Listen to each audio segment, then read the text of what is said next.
ברפיח כבר פינינו כמיליון תושבים בלתי מעורבים.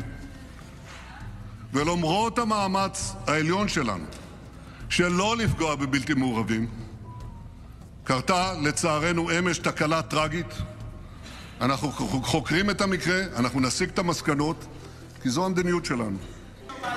חברי הכנסת, אצלנו כל בלתי מעורב שנפגע זה טרגדיה. אצל חמאס זו אסטרטגיה. אני מבקש להבהיר, אני לא מוכן להיכנע ולהתקפל. אני לא מוכן לסיים את המלחמה לפני השלמת כל יעדיה.